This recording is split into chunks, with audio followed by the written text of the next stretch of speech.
Welcome to Not Milk Never Milk. Subscribe if you're lactose intolerant. In this video, I will explain how to change Honda Civic front brake pads.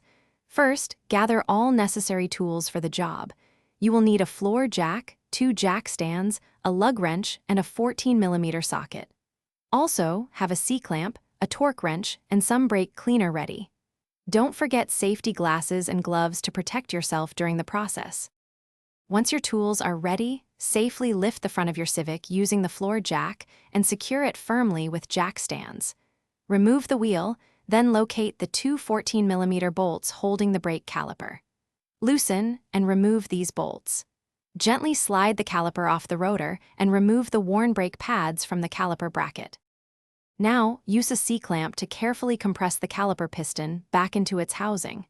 This creates space for the new, thicker brake pads. Insert the new pads into the caliper bracket, ensuring they fit correctly. Slide the caliper back over the rotor and reattach the 2 14mm bolts, tightening them to the manufacturer's specifications. After installing the new pads, reinstall the wheel and carefully lower your Civic. Before driving, pump the brake pedal repeatedly until it feels firm. This seats the pads against the rotor. Check your brake fluid reservoir to ensure the level is correct. Finally, take a cautious test drive, gradually applying the brakes to properly bed in the new pads. Thanks for watching. If this was helpful, leave a like and consider subscribing. See you next time.